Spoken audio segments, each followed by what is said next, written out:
দেশের একমাত্র অত্যাধুনিক সরকারি চক্ষু চিকিৎসা কেন্দ্র জাতীয় চক্ষু বিজ্ঞান ইনস্টিটিউট ও হাসপাতাল গত ১৩ দিন ধরে বন্ধ।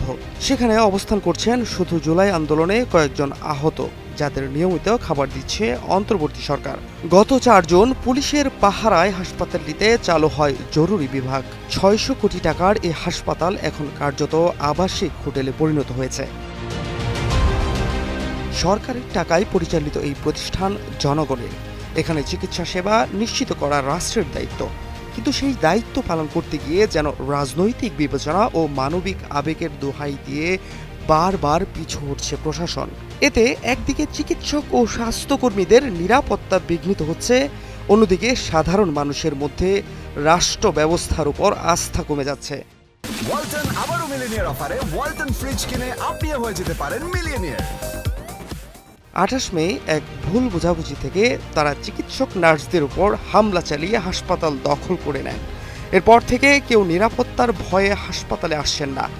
শত চেষ্টা করেও পরিস্থিতি নিয়ন্ত্রণে আনতে পারেনি স্বাস্থ্য মন্ত্রণালয়, সেনাবাহিনী, পুলিশ সহ সংশ্লিষ্টরা। মেডিকেল বোর্ড আহতদের সুস্থতা বিবেচনা করে রিলিজ দেওয়ার সিদ্ধান্ত নিলেও আহতরা তা মানছেন না, বরং রিলিজের কাগজ ছিঁড়ে ভারপ্রাপ্ত পরিচালককে সন্ধ্যা পর্যন্ত অবরুদ্ধ করে রাখা হয়। রিলিজযোগ্য আহতরা সাফ জানায় ঢাকায় থাকার জায়গা নেই, তাই হাসপাতালই তাদের একমাত্র আশ্রয়স্থল।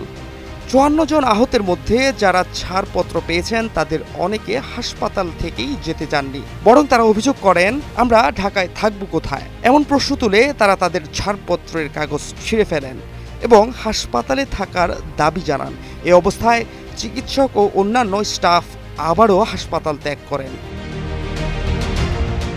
মেডিকেল বোর্ড বলছে চিকিৎসা সন্তোষজনক হওয়ায় আহতদের হাসপাতালে থাকা জরুরি নয়, কিন্তু আহতদের একটি অংশ দাবি করছে তারা হাসপাতালেই থাকবেন, যাতে সরকার তাদের দাবি মানতে বাধ্য হয়। কেউ কেউ আর্থিক লেনদেন, নিয়োগ বা টেন্ডার সংক্রান্ত তদবিরেও জড়িয়ে পড়ছেন।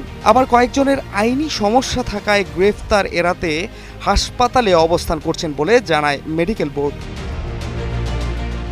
চিকিৎসকরা বলছেন, আহতদের অনেকে চিকিৎসা নিয়ে নানান অজুহাত দিচ্ছেন। কেউ কেউ বিদেশে চিকিৎসা নিয়ে ফিরেও অসন্তুষ্ট। এদিকে দীর্ঘদিন ধরে হাসপাতালে চিকিৎসা সেবা বন্ধ থাকায় প্রতিদিন প্রায় ৫,০০০-এরও বেশি রোগী চিকিৎসা সেবা থেকে বঞ্চিত হচ্ছেন। পরিস্থিতি স্বাভাবিক করতে সরকার ও সংশ্লিষ্টরা চেষ্টা চালালেও এখন পর্যন্ত কার্যকর সমাধান হয়নি।